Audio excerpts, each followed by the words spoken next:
قرأت في هذا النص أن التعليم ينقسم إلى قسمين: التعليم عن بعد والتعليم المباشر. ما رأيك في التعليم المباشر؟ طيب، التعليم المباشر هو منهج تعليم الأمثال منذ قدم الزمان حتى الآن، ولا نرى فيه أي إشكال أو مانع حتى جعلنا أو نمثل من طالب العلم، بل هو أفضل طرق للتدريس على الإطلاق بلا منازع، حيث إن الطلاب يبشرون المدرس ولا يجدون العوائق والموانع.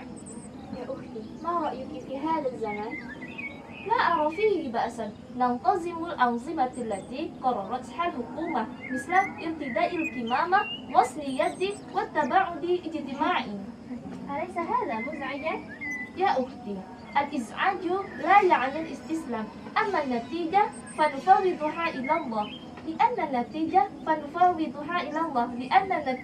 تتولد من المحاولة.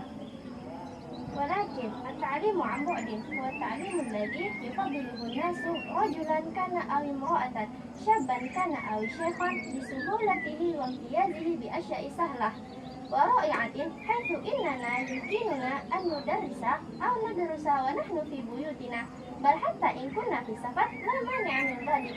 وأفضل من ذلك أن العلماء أجلاء يدرسون عن بعد مثل ما رأينا في الجامعات العالمية في هذا الزمان. يا أخوات، سأخبركن بعض فضائل التعليم المباشر.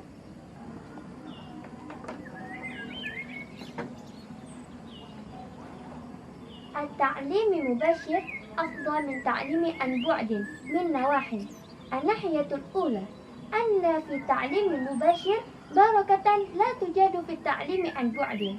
الناحية الثانية أن التعليم المباشر لا يواجه أي مشكلة أثناء التدريس، بخلاف التعليم عن بعد قد نجد أحيانا أن الشبكة الدولية ضعيفة، البطارية انتهت، الكهرباء انقطعت وغير ذلك. الناحية الثالثة أن التعليم مباشر للأغنياء والفقراء، وأما التعليم عن بعد للأغنياء فحسب، لأن هذا النوع من التعليم يحتاج إلى الجوال والرصيد وغير ذلك. يا أختي، إذا كان الأمر هكذا فتعليم مباشر يختص بأغنياء أيضا، لأن التعليم في معهد أو في مدرسة يحتاج إلى مال كثير أكثر بكثير من التعليم عن بعد.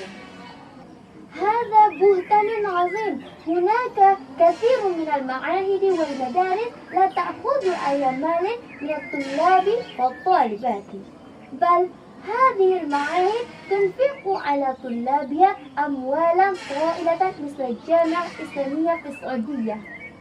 ولكن كيف نسافر إلى هذه البلاد بدون فلوس؟ الأمر سهل في منتهى السهولة لمن يريد، لأننا نستطيع أن نستعير أموالا من أقربائنا وأصدقائنا. أود أن أرد على من قال أن التعليم مباشر أفضل من التعليم عن بعد.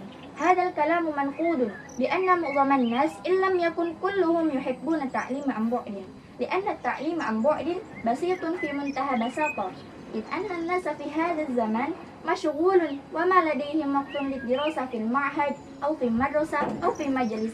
وما هو الحل؟ الحل هو التعليم عن بعد، أليس كذلك؟ هل الطلاب يستطيعون التركيز على الدرس؟ نعم بالطبع، لأن الطالب الذي يريد أن يدرس سوف يركز على الدرس، بخلاف طالب كسلان لا يركزون على الدرس مثلك.